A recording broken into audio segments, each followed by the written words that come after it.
안녕하십니까. 네. 지난번에 이제 투자론까지 하셨죠. 오늘 이제 금융론부터 해서 뒤에 마무리 하시면 될 것 같고. 이제 뭐, 한 열흘 뭐 남았습니다. 그죠? 근데 표정이 밝으신 거 보니까 대충 뭐, 이 자료를 가지고 이제 끝에 하시고, 문제로 한번 돌아가시고, 그리고 모의고사 한번 더 본다고 생각하시고, 그리고 총정리 자료 하나 가지고 다음 주 여기 화요일이죠. 네, 화요일 날 한번 다시 한번 총정리하고. 그러니까 짧은 시간 안에 한 두세 번 더 돌아갈 테니까. 그리고 어느 순간에 뭐가 이해가 되면 이게 쫙 연결이 될 수 있어요. 그게 공부가 잘 되면, 그렇죠? 어쨌든 간에 뭐 1차 이상은 되셔야 되니까. 그렇잖아요. 자, 이 금융에 갔을 때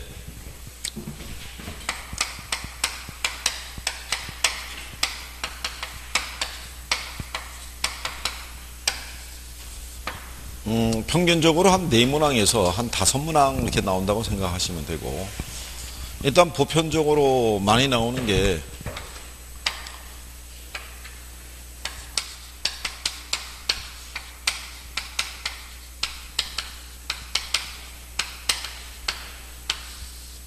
저당의 유동화 제도를 해가지고 우리가 이제 그 시장하고요.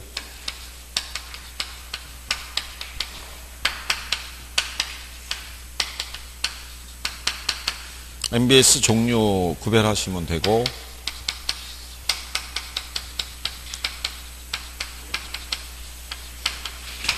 투자회사 제도 하고요. 그 다음에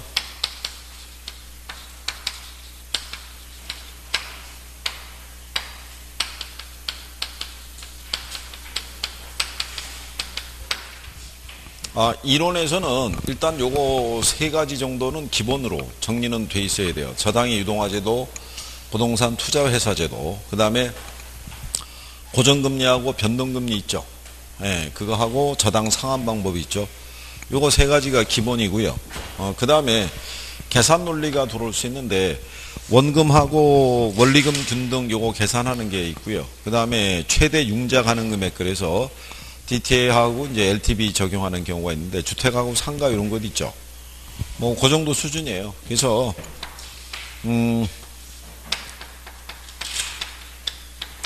나머지 한 문제 정도가 이제 뭐가 들어오냐면, 우리나라 이제 금융제도 이런 게 들어올 수 있어요. 총망라에서. 그래서 이제 요게 이제 뭐 주택연금 이런 것도 집어넣을 수 있고, 기본적인 뭐 주택도시 보증기금, 뭐 주택도시기금 뭐 이런 것도 들어올 수 있고. 기본적으로 이제 그런 내용 정도는 포괄적이니까 딱히 이 파트다라고 얘기할 수는 없고, 두루두루 정리하시는 거. 그래서 이제 프레이트 파이낸싱 이런 것도 있죠. 용어 정도 이제 부수적으로 정리하고 뭐 이렇게 들어가는 거죠. 그러니까 뭐 한 4개에서 5개 나오면요, 금융도 한 3문제 이상은 맞게끔 해줘요. 금융도 어렵게는 안 줘요. 그래서 그런 정도 보시면 되겠고, 일단 이제 그거 정도는 이제 구별을 하셔야 되죠. 지분금융이 있고 무슨 금융이 있을 때, 부채금융 우리가 구별하는 거 얘기해 줬죠.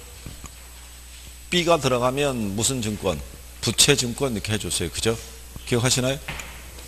우리가 ABS가 있고 뭐가 있고, MBS가 있으면 얘들이 들어가면 다 무슨 증권이다, 부채증권 얘기했고, 지분증권의 가장 대표적인 게 뭐라고 그랬어요?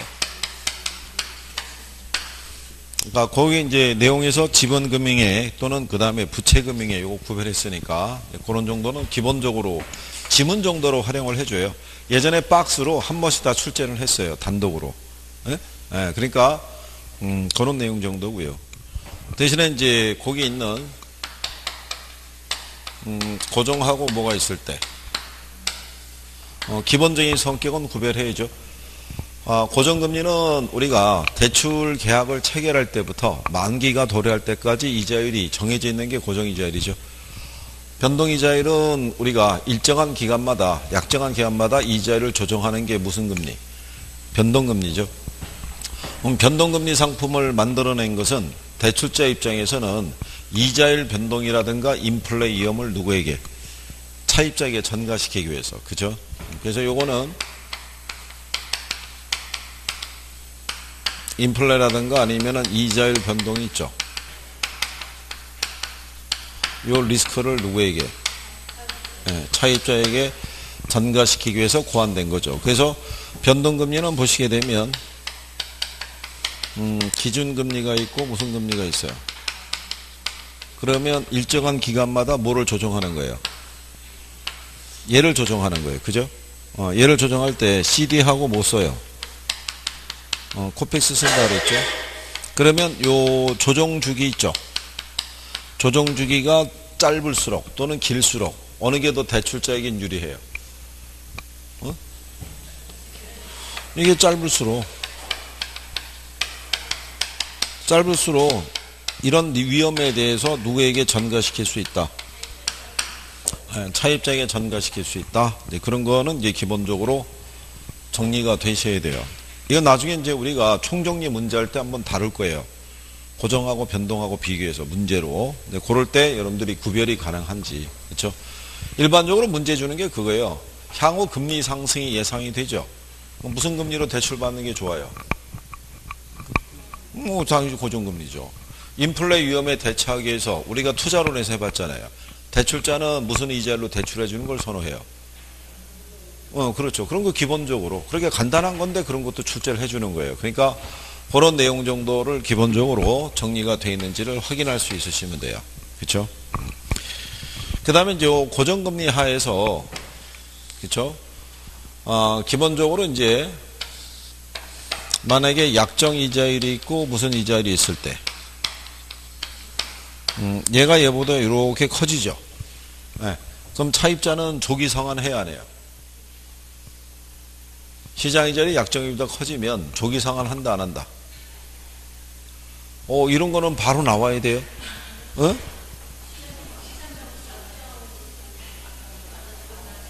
안 하죠. 아니, 내가 지금 약정한 이율은, 이자율은 관련해서 내가 2%로 이자 내기로 했는데, 시장 금리가 한 2.5%로 그러면, 굳이 이 계약을 파기하고 나가서 비싼 이자를 낼 일이 없잖아요. 네, 그러니까 이런 거는 보고, 탁 나와줘야 돼. 그죠? 그러니까 이 상태에서 만약에, 이 상황이면은, 차입자는 조기 상환할 것이다 그러면 틀리게 할 거 아니에요. 이런 거 시험에 내는 거예요. 이렇게 나올 때. 그러니까 이걸 보고, 판단을 바로바로 해야 된다고요. 그죠? 시간은 우리에게 한 2시간 주는 게 아니죠? 그렇잖아요. 이게 정해진 시간이잖아요. 제한된 시간 내에 문제를 풀어야 되니까 심리적인 압박을 가하는 거예요. 그러면 보고 바로 내가 빠르게 캐치를 해야 되는데 잘 모르겠거든요. 그러면서 실수도 하고 착각도 하는 거예요. 점수가 많이 나오면 한 4-5개 착각해도 별 지장이 없어요. 그죠? 그렇지 않겠어요? 한 70점 이상 맞는 사람이 한 4개 실수했다 그래서 6점이 이하로 가는 건 없잖아요. 근데 문제는 한 55점에서 60, 한 5점 사이에 왔다 갔다 하는 분들이 있죠. 이런 분들은 실수하면 치명타예요. 그죠? 지금 보편적으로 이맘때 오면은 개론은 그래도 조금씩 점수가 나오는데 민법이 상대적으로 점수가 안 나오니까 사람들이 무슨 생각을 하냐면 개론에서 많이 맞아갖고 민법에 꺼줘야지 이런 생각을 많이 하는 거예요. 근데 꺼주더라도 어느 정도 꺼줄 수 있는 저기가 돼야 되지 이만큼 꺼줘야 된다 그러면 힘들어요. 그죠? 만약에 개론을 70점 맞고 민법을 50점 맞아야 되는 이런 상황이다. 그런데 학개론이 만약에 67점이나 65점 맞으면 이거 67.5 나오거나 얘 65점 나오면 한두 개 차이로 떨어지는 거예요. 그렇죠? 실수를 줄이는 게 관건인 거예요. 딱 보고 거기에 대한 착각을 하지 않으시는 게. 그죠? 여기까지 왔는데 착각으로서 떨어지면 얼마나 억울하겠어요. 그죠? 그러니까 이 고정금리에서는 요 부분을 잘 구별할 수 있어야 돼요. 요걸 시험상에서 인용을 해주는 거예요. 구별할 수 있는지. 그 다음에 우리가 이제 상환 방법에 대해서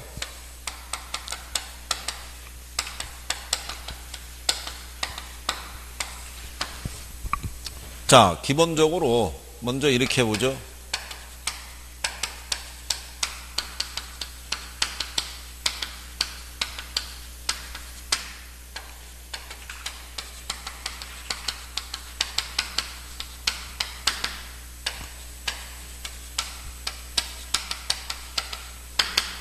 이렇게 세 가지가 있어요. 원금 만길시 상환 방식이 있고, 원금 균등분할 상환 방식이 있고, 그 다음에 원리금 균등분할 상환 방식이 세 가지가 있어요. 그죠? 초기 원리금은 어느 게 제일 커요? 초기 원리금 상환액. 원금이 제일 커요. 다음에.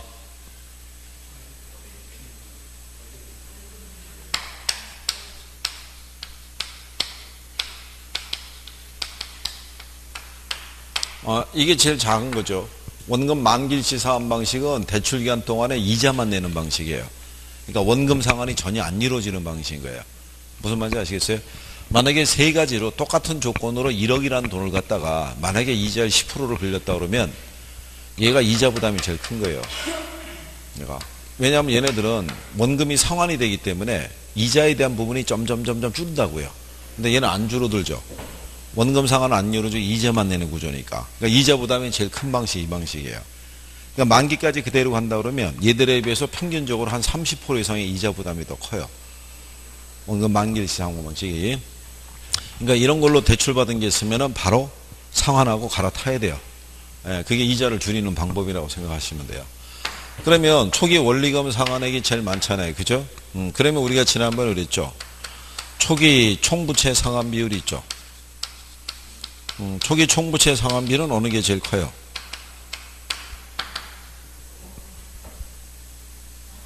초기 총부채 상환 비율은 어느 게 커요? 원금이 또 제일 큰 거예요. 원금이. 얘가 뭐가 크니까. 상환액이 크니까. 무슨 말인지 아시겠죠? 왜냐하면 총부채 상환 비율이 내가 벌어들이는 연소득이 있죠. 연소득에서 원리금의 크기를 갖고 측정하는데 이게 커지면 총부채 상환 비율이 커지죠. 무슨 말인지 아시겠죠? 그런 것들은 기본적으로 정리를 할 수 있어야 돼요. 그죠? 그러면 얘네가 초기에 중도 상환할 수 있죠.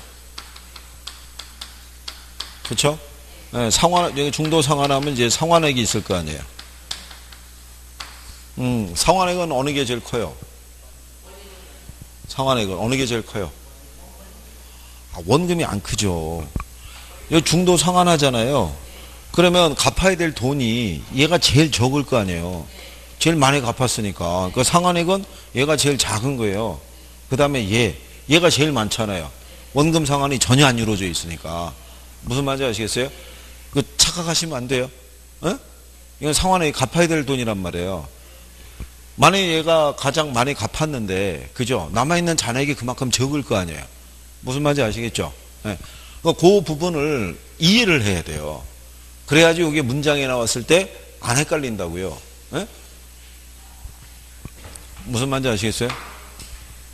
그러니까 얘까지도 활용을 할 수 있어요. 뭐요?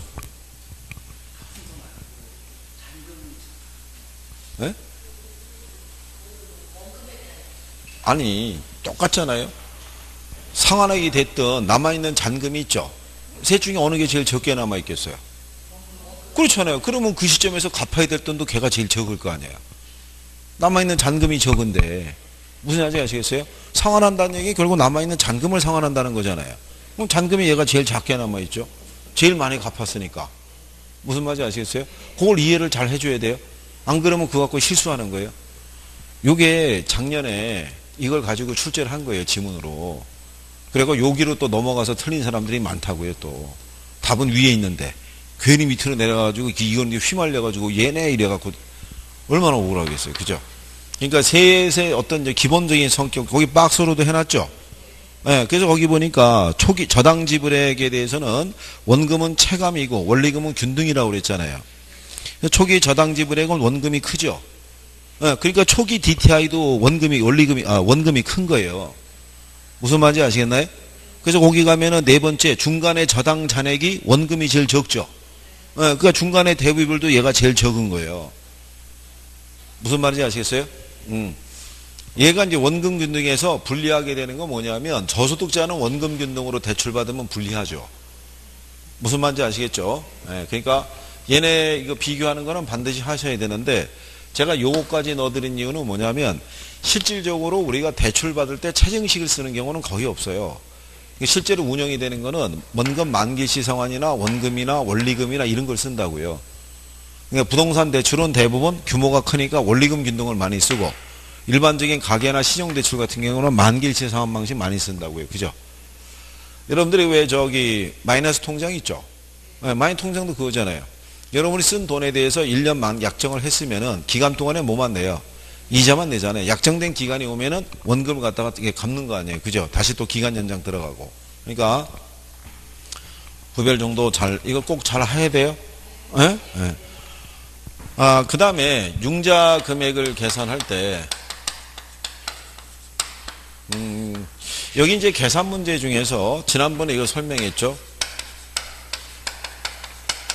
원금 균등이 있죠. 예, 원금 균등 분할 상환 방식에서는 이제 이 융자금 계산하라고 그럴 때 얘는 이거 계산하라고 주는 거예요. 뭐 계산하라고? 원리금 계산하라고 주는 거예요. 원금 균등에서는. 예? 생각해 보세요. 원금 균등 분할 상환 방식에서는 원금은 알 수 있어도 그렇잖아요. 이자까지 합한 원리금은 구하기 어렵잖아요. 그러면 원금 균등에서 우리가 이 원리금 구할 때 구하는 요령 가르쳐 줬죠. 예를 들어서 융자금이 2억이에요. 2억이고 이자율은 몇 프로?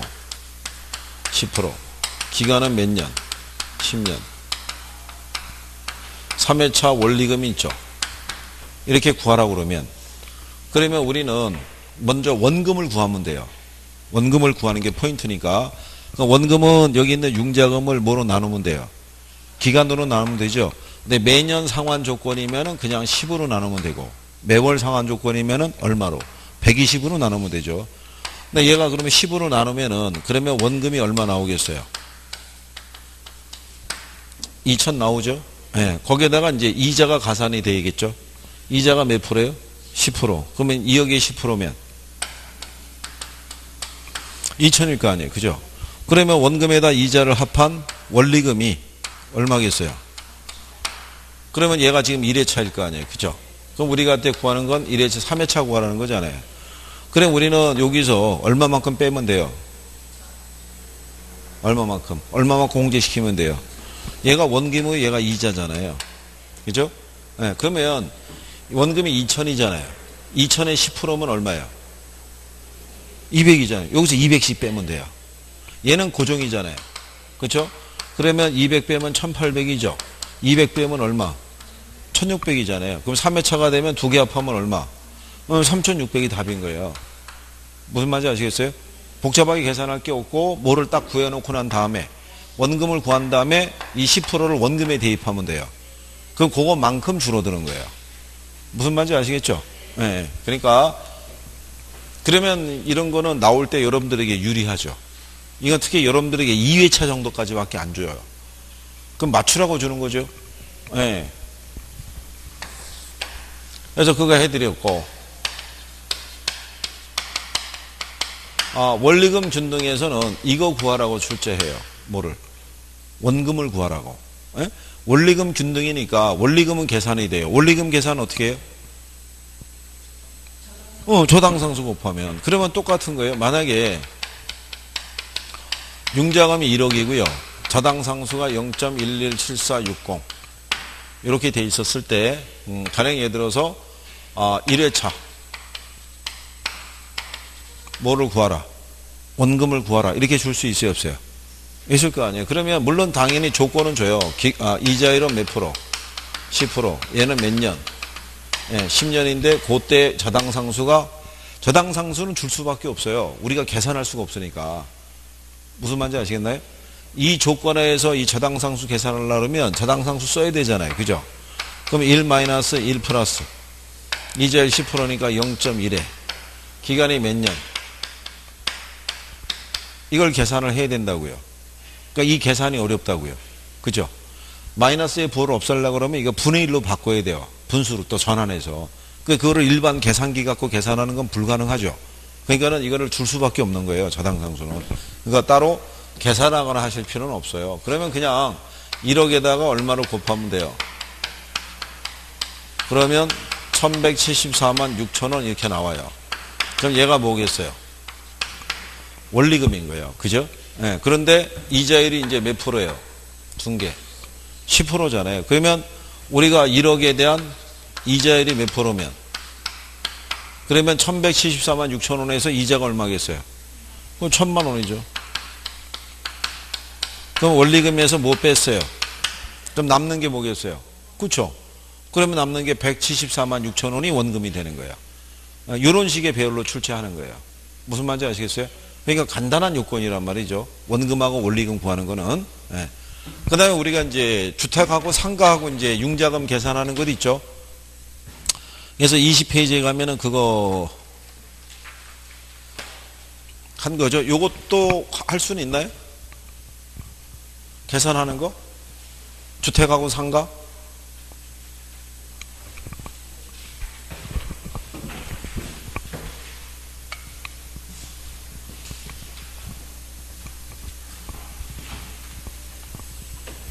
자, 우리가 주택은 두 가지 준다고 그랬죠. 대부 비율하고 뭐 총부채 상환 비율.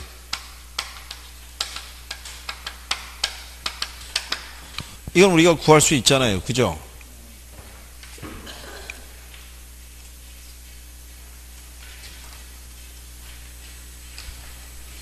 아, 22페이지 가보세요. 22페이지.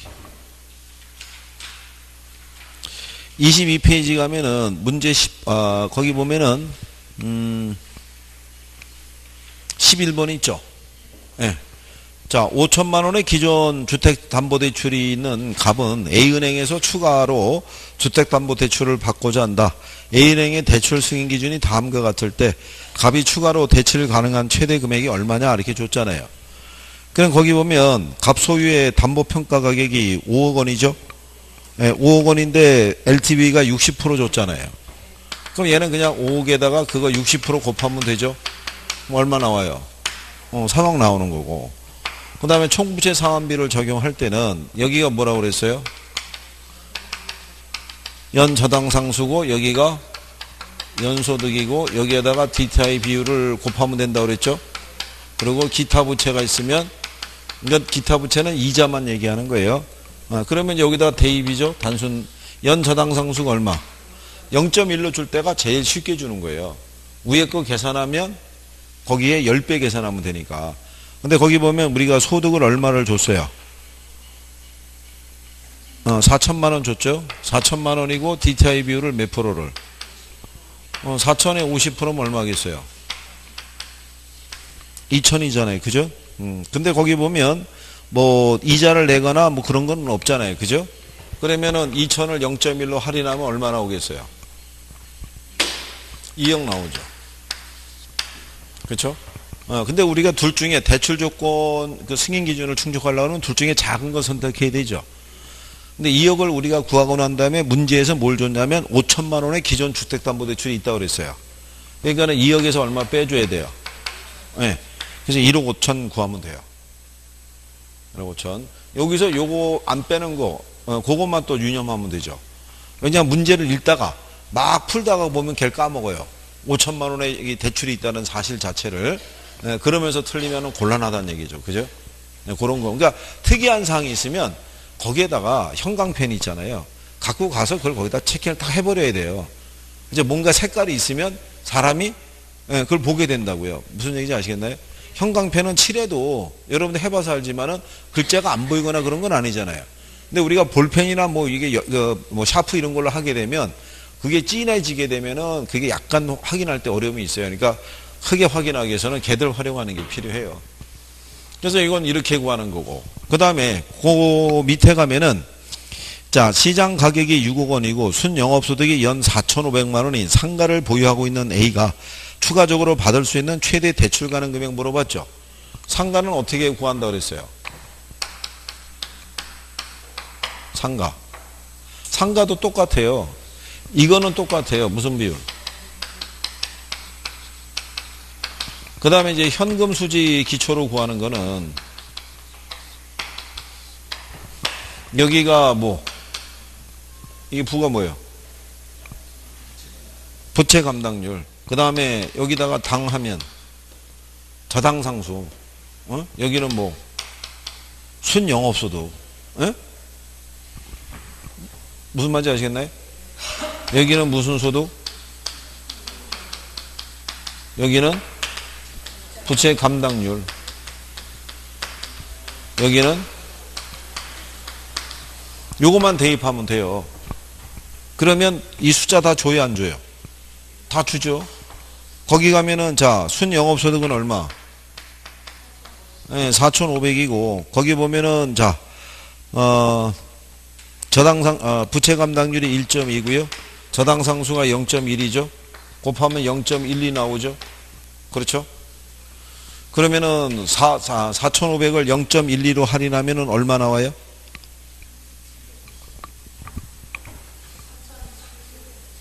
3,750이 아니라요. 3억 7,500. 그쵸? 얘가 4,500인데. 그죠? 네? 자, 그러면 3억 7,500에 대한 융자를 받을 수 있잖아요. 그죠? 네, 근데 상가의 기존 저당 대출 금액이 얼마예요? 1억이 있잖아요. 그러면 3억 7,500에서 1억 빼야죠. 그러니까 2억 7,500만 원 받을 수 있다는 거죠. 무슨 말인지 아시겠나요? 그렇게 해서 요거 계산할 수 있으면 돼요. 요거예요. 현재까지 지금 설명해 드린 내용이 있죠. 계산에 대해서. 지금까지 학계론에서 금융에서 계산 문제 나온 거는 이 패턴이 다예요. 4개 패턴이. 근데 이 4개 패턴 갖고 돌아가는 거예요. 무슨 말인지 아시겠죠? 예. 네. 그러니까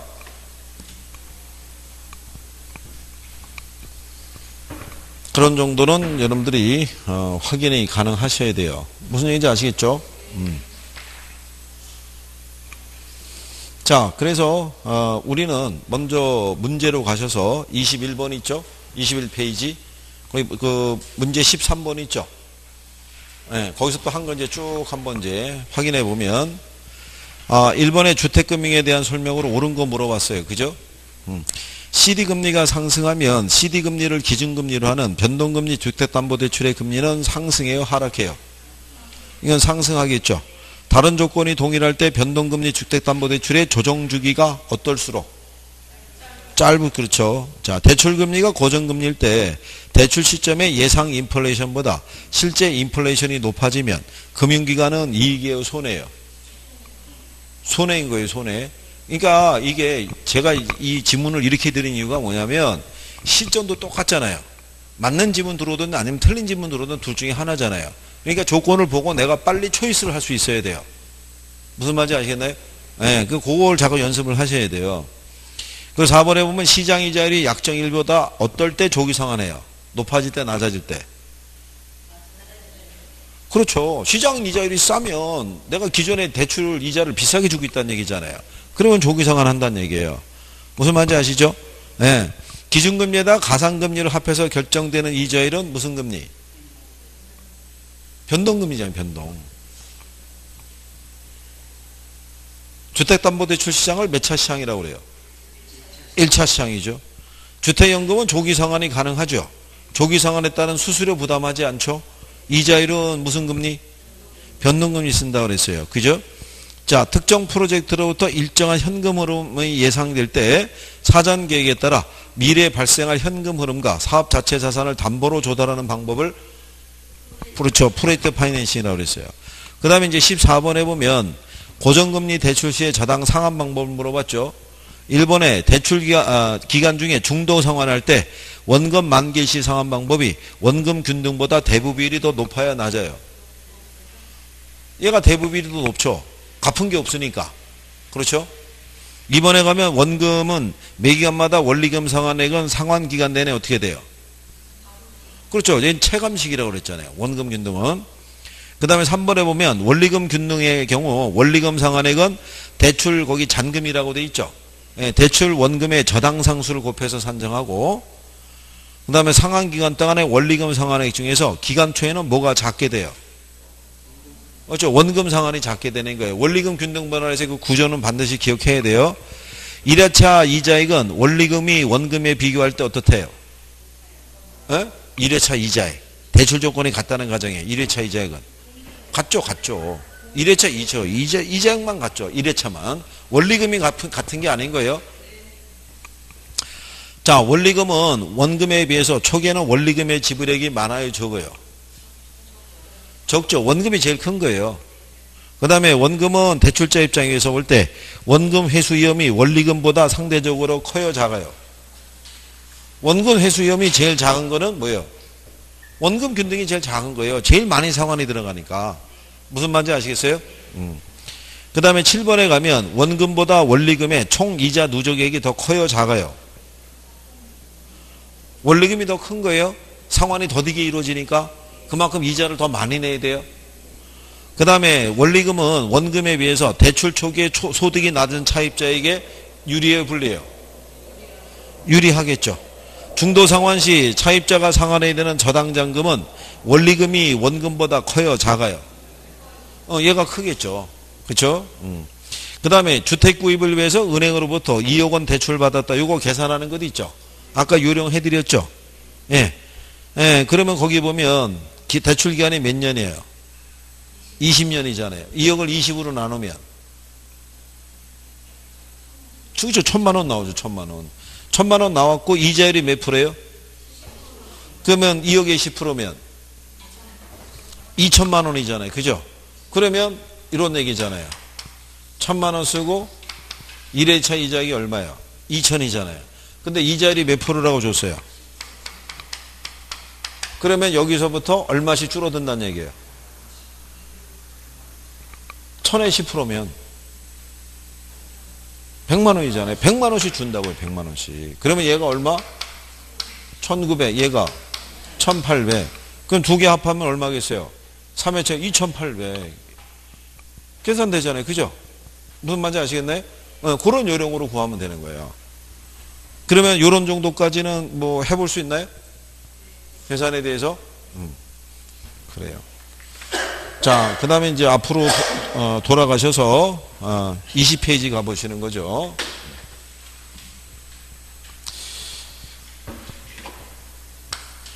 제가 볼 때 지금 좋아지기는 많이들 좋아지셨는데 조금 이제 세밀한 부분이 있죠. 예, 그러니까 큰 틀에서 이렇게 문장을 좀 간결하게 주면은 여러분들이 이거 초이스가 탁 선택이 가능한데 문맥의 구성을 좀 바꾸거나 뭐 이렇게 나오면 이제 거기서 헷갈리는 것 같아요. 그렇죠? 예. 근데 모든 문제가 다 문맥의 구성을 이렇게 바꿔서 주진 않아요. 예, 간결하게 주는 애들은 또 간결하게 줘요. 그래서 제가 볼 때 지금 여러분들이 조금은 신경 써야 되는 게 성적이 50에서 55점 맞고 떨어지면 되게 억울한 거예요. 어쨌든 간에. 그거 그러면은 한 몇 개 차이 나냐면 한 4문제, 적게는 2문제 이런 정도 차이 나거든요. 그렇잖아요? 그럼 그 2문제하고 4문제에 대한 그 갭을 좁히시려고 그러면 내가 요거는 선생님이 중요하다고 얘기를 했는데 예, 그 부분에서만 보완을 하시는 거예요. 힘든 파트까지 다 해달라는 건 아니잖아요. 그러니까 계산 논리도 혹시 이렇게 간단하게 나오는 거 정도면 우리가 할 수는 있어요. 근데 그 외에 내가 하기 힘든 계산 문제는 매달릴 필요가 없어요. 그냥 버려야 되는 거예요, 지금은. 그러니까 이론에라도 정확하게 용어 정리를 해주는 게 필요한 거예요. 그죠? 그거만 이제 조금 신경 써주시면 돼요.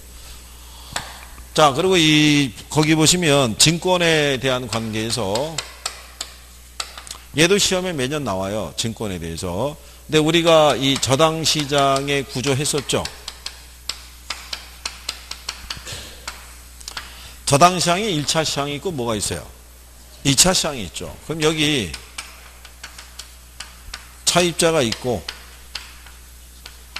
농협이 있을 때 이렇게 거래가 이루어지는 시장이 1차 시장이에요. 그죠? 그러면 농협은 이 차입자가 소유하고 있는 뭐를? 주택이 있죠. 네, 이 주택을 담보로. 그죠? 뭐를 해주냐면 주택 자금을 대출해 주든가 주택 담보 대출을 해주는 시장이 몇 차? 1차죠. 1차. 그러니까 여기서 이렇게 대출해 주죠. 대출해 주니까는 뭐가 만들어지는 거예요. 그래서 저당권이 형성이 된다. 저당권이 발행이 된다. 이렇게 얘기해 주는 거예요. 대출해 줬으니까 얘가 만들어질 거 아니에요. 그죠? 그러니까 여기는 저당권을 발행하거나 저당권을 형성시키는 시장이 몇 차? 네, 1차가 되는 거죠. 근데 이제 문제는 여기 있는 물건에다가 뭐를 설정해 놓고 난 다음에 네, 저당권을 설정해 놓게 되면 농협의 입장에서는 현금이 뭐로 바뀐 거예요? 저당권으로 바뀐 거예요. 그죠? 그러면 무슨 문제가 걸리냐면 유동성 문제가 걸리는 거예요. 현금이 부족해지잖아요. 얘들도 자금을 운영하려고 그러면 누구한텐가는 예금이나 적금을 갖다가 받아서 이 돈을 가지고 융자를 해줬을 거 아니에요. 그죠? 그럼 이 사람들이 찾으러 올 수도 있잖아요. 만기가 도래해서 적금 달라고 할 수도 있을 거 아니에요. 근데 대출을 장기적으로 해주게 되면 현금이 부족하잖아요. 그러면 이 사람들은 그 문제를 피하기 위해서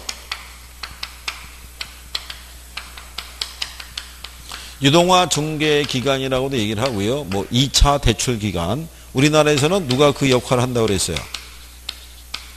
주택금융공사가. 얘네한테 이 저당권을 갖다가 넘길 수 있겠죠. 네, 이걸 우리가 저당의 유동화라고 그래요. 그러니까 저당권이 뭐가 되는 거예요? 현금화 되는 거죠. 저당권을 넘겨주는 조건으로 뭐가 들어오는 거예요? 현금이. 예. 그래서 이렇게 거래가 되면 유동화 중개기관은 자기가 이제 사들인 뭐가 있겠어요? 이게 저당 풀이라는 거를 뭘 생각하시면 되냐면 우리나라 음식 중에 보면 비빔밥 있죠. 그럼 비빔밥 만들려고 하면 재료가 다양하죠. 그렇잖아요. 그 재료를 사들이는 거예요. 사들여서 이거를 비빔밥이라고 하는 하나의 상품을 다시 만들어내 주는 거예요. 무슨 말인지 아시겠어요? 일종의 파생 상품을 만들어낸다고 그러는데 뭐 그것과 요거까지 신경 쓰실 건 없고, 그래서 요거를 기초로 여기 있는 투자자에게 뭐를 발행하겠어요? 증권을 발행할 거 아니에요. 그죠? 네, 그래서 이거를 발행을 해서 이 투자자로부터 뭐를 받아서 현금이 있죠. 이거 받아서 이쪽 시장으로 공급해 주는 역할을 하는 게 2차 시장이에요. 그러니까 이렇게 거래가 되는 게 몇 차? 2차 시장이에요. 그래서 여기는 주택 자금을 공급해 주는 시장이라고 그랬어요. 근데 여기에서도 어려운 거는 안 물어봐요. 이거 구조가 그렇기 때문에. 그래서 시험에서 물어봤던 게 얘네가 주택 자금을 공급해 주는 시장이 몇 차인데 2차인데 이거를 1차로 바꿔주든가 이런 거 바꿔버리는 거예요. 제목만. 무슨 말인지 아시겠어요? 그러니까 복잡한 구조까지는 안 물어보니까 기본적인 구조는 이렇게 돼 있다. 그래서 그런 정도는 이제 구별하시면 되고, 그 다음에 시장은 1차 시장과 2차 시장 구분 정도 하시면 되고요. 증권에 MBS가 있을 때 우리가 지분형이 있다고 그랬죠. 그 다음에 뭐가 있어요? 그 다음에 뭐가 있다?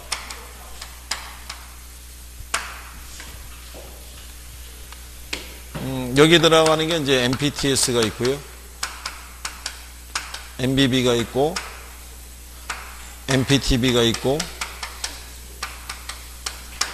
얘네도 그래서 복잡하게는 안 물어보고요. 소유권 하고요.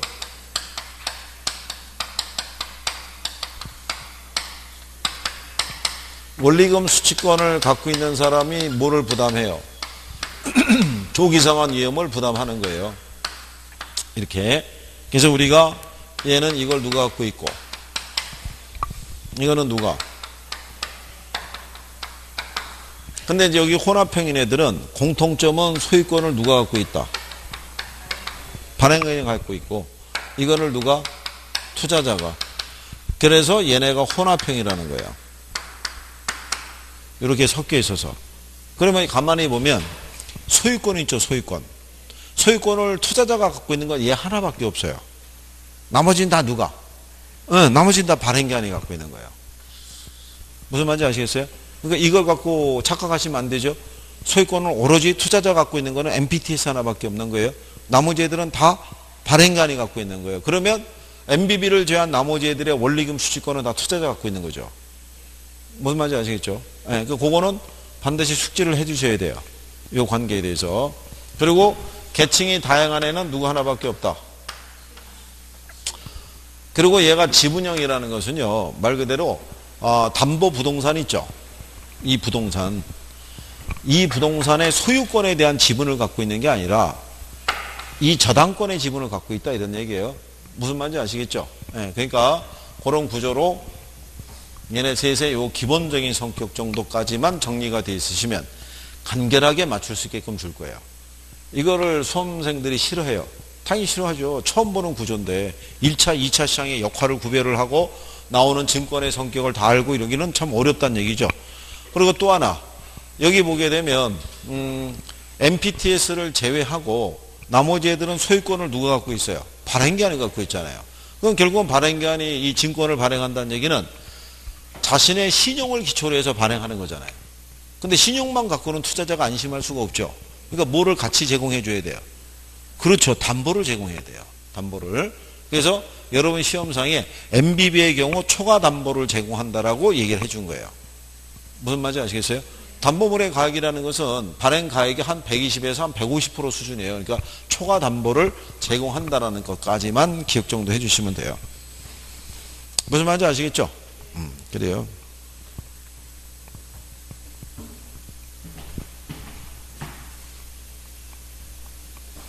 그 다음에 부동산 투자회사 제도라고 그 밑에 있죠. 얘들은 거의 매년 나온다고 생각하시면 돼요.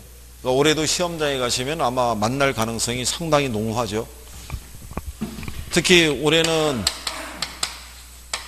법도 개정이 됐잖아요.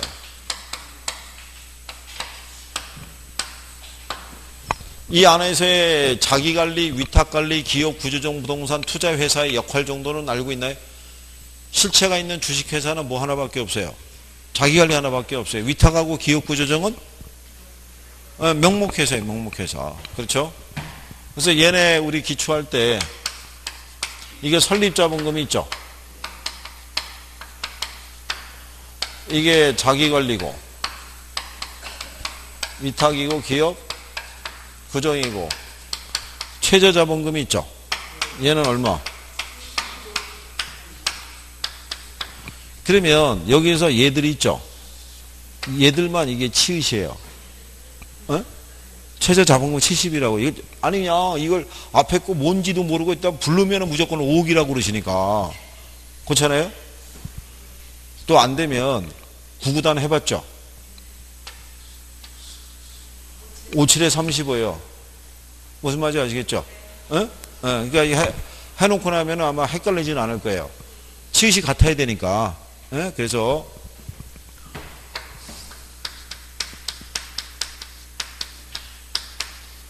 주식 공모 있죠? 2년 이내 공모해야 돼요. 얘는 얼마? 30, 얘는 제한을 안 받는 거예요. 그죠? 그 다음에 주식 분산 있죠? 주식 분산이 뭐 얘기하는 거라고 했어요? 주식 분산이. 이게 1인당 주식 소유 한도예요. 주주 1인과 그 특별 관계자는 최저자본금 준비기간이 끝난 후에 있죠. 100분의 50을 초과해서는 주식을 소유할 수가 없어요. 그래서 이게 50, 얘는 이 적용 안 받는다 그랬죠. 요게 이번에 바뀐 거라고요. 지난 9월 23일 날 시행이 된 거예요. 금년 봄에 3월 21일 날 개정이 돼서 올해 바뀐 거니까 기억은 해줘야겠죠. 그죠? 그 다음에 처분 제한이 있죠. 국내 부동산은 1년 그랬잖아요. 기억하시나요? 그리고 나지 상태에서는 처분할 수 없어요. 반드시 개발한 후에 처분해 줘야 되죠. 얘는 이 적용 받는다 안 받는다? 안 받는다 그랬어요. 그죠? 그 다음에 자산 구성도 해봤죠. 매 분기말 현재 총 자산의 100분의 80 이상을 부동산 관련 유가증권 및 현금으로 대신 이런 거 했잖아요.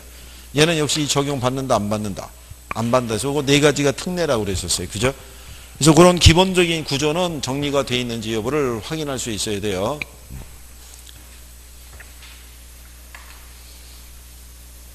그래서 거기 21페이지에 가면 박스로 다시 정리해놨어요. 그죠? 거기 해놨잖아요. 그죠? 네, 그 내용 정도 인지할 수 있으시면 될 거예요. 네.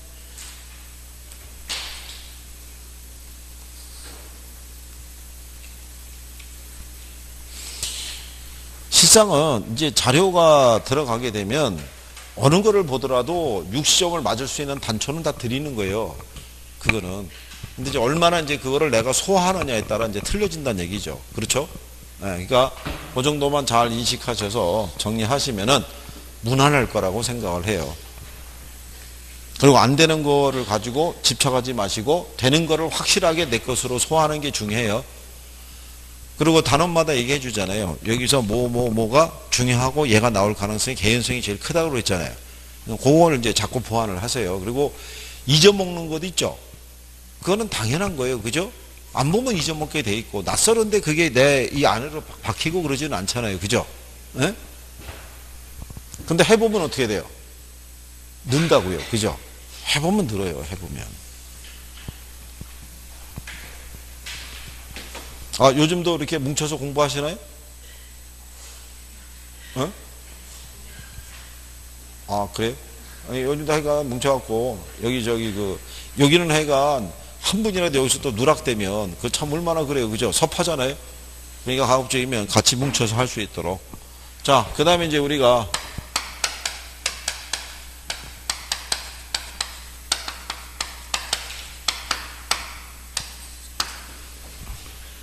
개발론을 들어갈 때요. 개발론이 한 2개에서 많이 나오면 한 4개.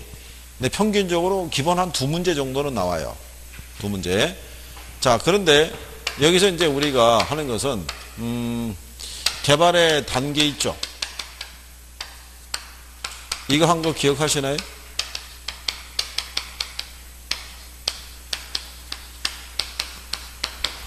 여기서는 지문으로 활용할 수 있는 게 마케팅. 요거 3가지예요. 실전에 나왔던 것도 그거 3가지고. 그렇죠? 그래서 얘는 계략적으로 사업성 여부를 확인하는 거라고 그러면 얘는 보다 어떻게 돼요? 구체적으로. 그죠? 그래서 타당성 분석을 하게 됐을 때는 법률적인 게 있고 그 다음에 기술적인 게 있고 경제적인 게 있으면 어느 걸 더 중시한다 그랬어요? 이게 제일 중요한 거예요. 그죠? 그리고 이 타당성 분석의 결과는 모든 개발업자에게 동일하게 적용되지는 않는다 그랬고, 마케팅이라는 것도 무슨 단계부터 한다고? 초기 단계부터 한다 그랬어요. 순서는 마지막에 있어도 구상 단계에서부터 이루어지고 있다. 이런 것들을 정리를 하셔야 되죠.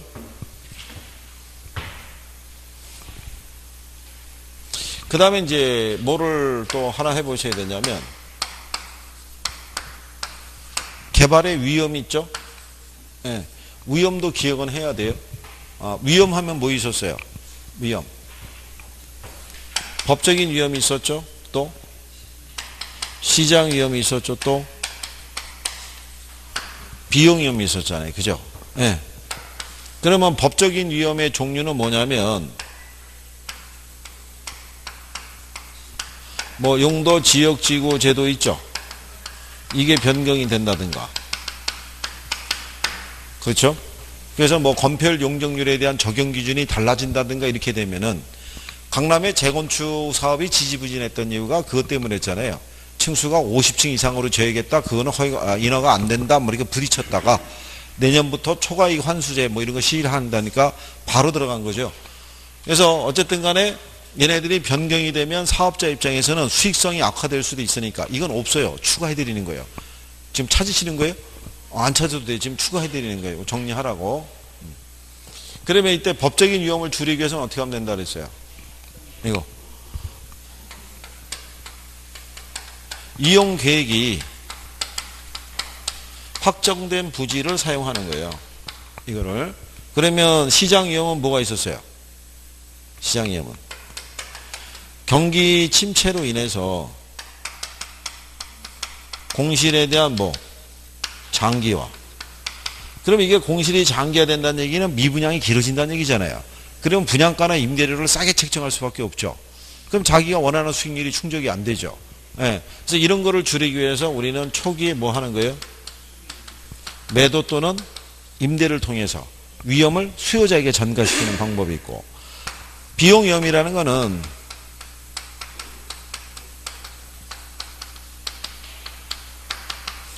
원래 약정했던 기간보다도 공사기간이 늘어질 수도 있죠.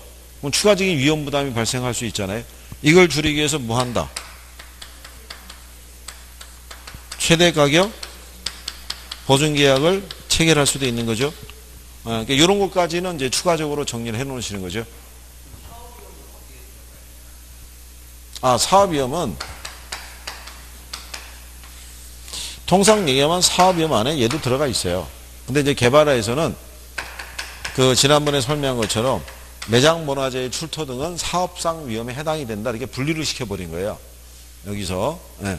그러니까 이제 그런 정도로 보시면 되겠고요. 그장은 이게 사업 위험 자체 안에 포괄적으로 보면 다 들어가 있다고 봐야 돼요. 이게 포괄적이면. 근데 이제 출제자가 썼으니까 그냥 그 정도로 인지를 하고 넘어가는 거죠. 어쨌든 위험과 그 위험에 대한 대처 방안도 추가적으로 정리는 해 두셔야 될 거예요. 무슨 말인지 아시겠어요? 그래요. 일단 여기까지 하셨고 잠깐 쉬었다가 민간 개발 그쪽도 하죠.